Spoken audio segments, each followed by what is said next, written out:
Hello everyone, welcome back to the channel. This is Sorin and today we're gonna feature again the Zoom Turtle, the one and only, the T95. On Pilsen map in a +1-1 matchmaking with an interesting setup, and that is Rammer, the experimental survivability first class, because we then had, we pretty much moved all our hardenings towards the tier 10s just for onslaught, so we are left with no hardenings on tier 9s, which is a bit of a trouble, but this thing can still do the job, and that is to fully repair the track, and on top of that level 2 mobility system, which basically gives you the same advantage as a turbo, yet less power to weight ratio. This is why we are using the fuel as well with no medkit. No medkit means there is no artillery, which means we are kind of safe as long as they don't kill our commander or driver or gunner or whatever is in front of the vehicle, because sometimes whenever someone is gonna shoot at you, he's gonna actually damage the crew, which is a bit of a problem, but we can still work with that. Now we are still going into position with 24 km/h, something very nice. And one thing I forget to mention about the mobility system, you actually get 5 degrees less dispersion. This guy drove into a house, yeah, he did, which basically means your reticle is gonna be tiny touch close whenever you move or turn the turret. Unfortunately there is no engine sound because my mods conflict, I think, but most of the times I do get engine sounds on my replays, which is a bit of an issue, but I'll still do the talking. Well, we then managed to put one shell into that E4. I really love to do 800 damage toward that American turreted tank destroyer, which features the same 155 main armament. We managed to miss that with our .33 accuracy, which is, we can say that is good, but at the same time is not good, because it goes so far. The PZ puts a big round into us, and HE shell doing only 110, and yeah, this vehicle has really strong armor. This guy is picking sideways. We managed to connect that for 819. That is already a really nice high roll, and we're just trying to work it in. We are gonna play full gold. Quick disclaimer, just because we are 93.7, I think, and I just wanted to to make all shell connect. And considering the shell velocity on AP, it's a bit low of 870, and the penetration of 226 is okay. You can still pump it up to 1100 on APCR, which are still not the best, but they're much better. Now we see the TS5 as a tourist going full sideways. We could have, actually we could not, because you saw that armor was 125, and HE shell will not be able to kill him in one shot. We made the first mistake of the game. We actually overangle our side, and we get tracked and damage at the same time. A very weird thing to do on the T95, because if you look at it, the tracks are really exposed outside the vehicle. The PZ join us. We are connecting one shell into the M46 button. We are trying to isolate this guy because he was aggressive at first and he could get one shot into our side. And shooting this vehicle into the side, especially at the back, will set you on fire. And whenever you are not using configuration, improved configuration, basically means you will end up on fire. And I don't have fire fighting on my skill, which means whenever I'm gonna burn for 1000, so I don't wanna do that. I want to keep my front towards the enemies.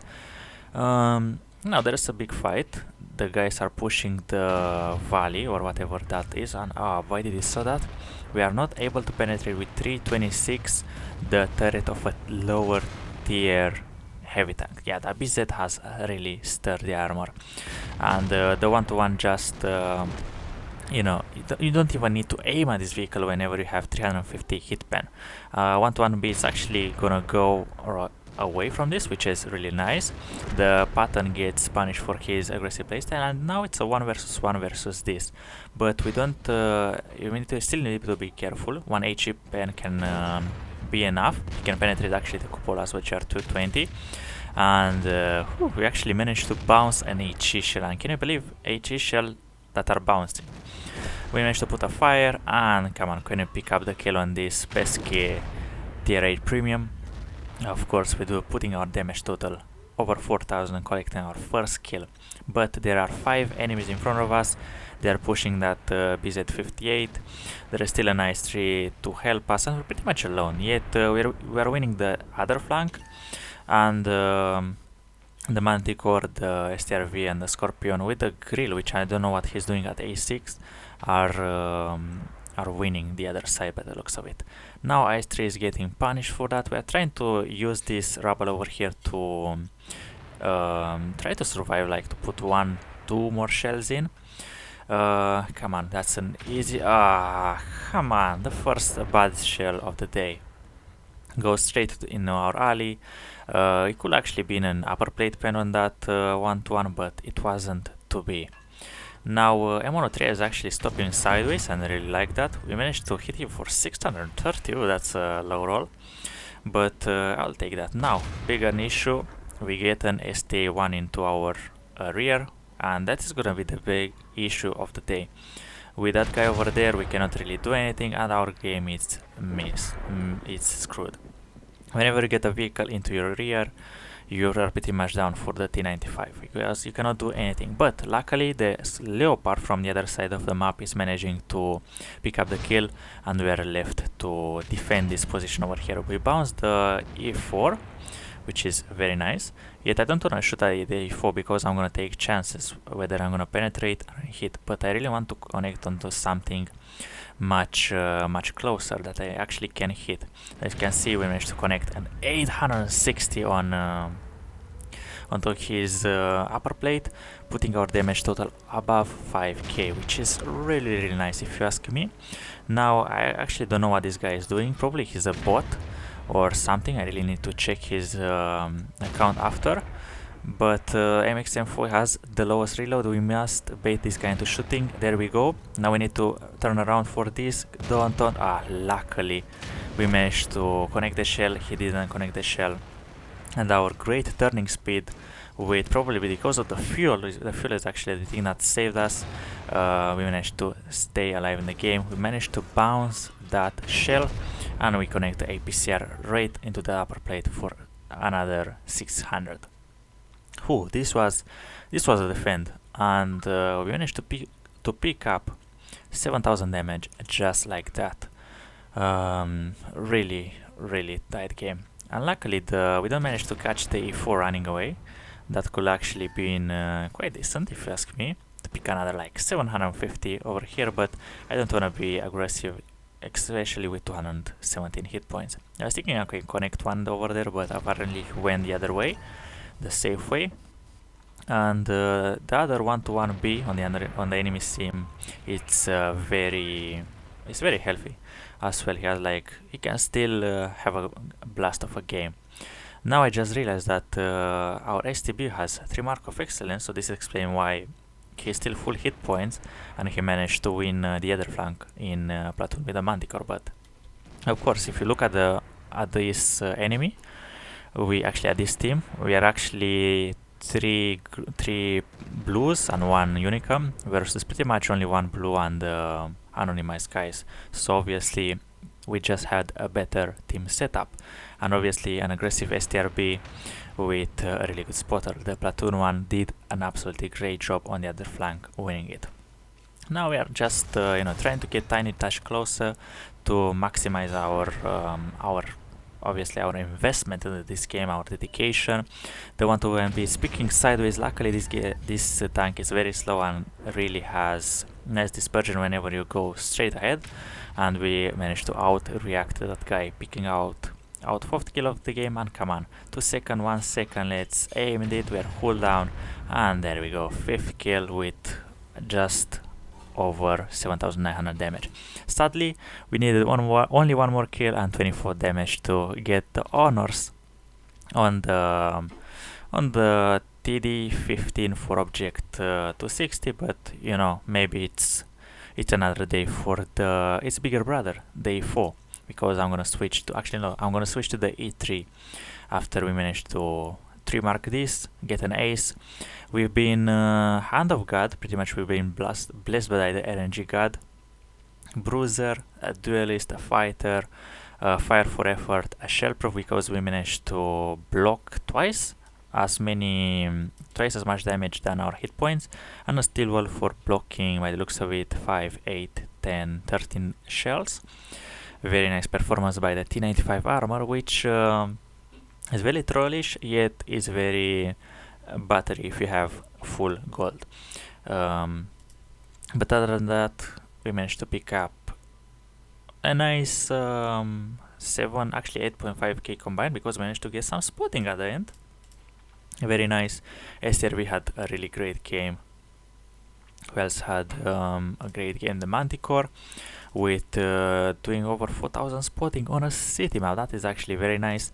The Leopard that managed to keep us in game. Big thank you to however you pronounce this name, or probably is anonymized, I don't even know, because the 1-to-1B is actually anonymized. He did have a good game on this flank as well, and the IFO. So pretty much myself, the 1-to-1B, and the IFO were just farming the guys that were just pushing into our guns.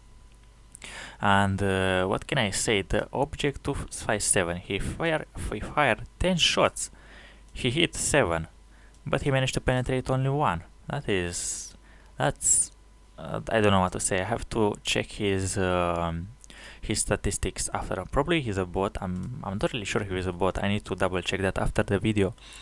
But other than that, what else do we have over here? The TS that was a tourist, he managed to shoot 6 times and didn't manage to connect one. A bit sad, but it is what it is. And on top of that, we made pretty much like 40k profit, because obviously we managed to complete a mission, and this was actually my highest experience on T95 of 1879 base. What do you think about this game? What do you think about the T95 overall? Because it's such a controversial vehicle, just because it's sometimes overpowered, sometimes it's just bad. It is depending on the player playstyle. The tortoise is, let's say, the gun is much better, it's more useful, you have more degrees of gun depression, whereas this vehicle has only 5 instead of the 10 that you get on the tortoise. Is it 8? I actually don't know. But on top of that, tortoise has way more hit points, yet less weak points than you have on the T95. You also have pretty much everything better than on T95, except the gun. The gun on T95 just has 750 alpha damage, and obviously 1 year ago in February, this vehicle used to be, it was not buffed, it was nerfed. And what nerf was there? Obviously the V range went down from 380 all the way to now being 360, which is just impossible to spot. Next, aiming time got down by like 10%, I think. I actually don't know, I don't have the statistics in front of me. And the DPM went down, I think, by 100 or 200, about 0.7 seconds of on a reload. So yeah, the vehicle got balanced, to say so, at the very least. But yeah, let me know what you think about the T95. It is a fortress or truck, or is it just a pile of caco? And as always, thank you very much for watching, guys. You've been epic, and hopefully I'll see you soon.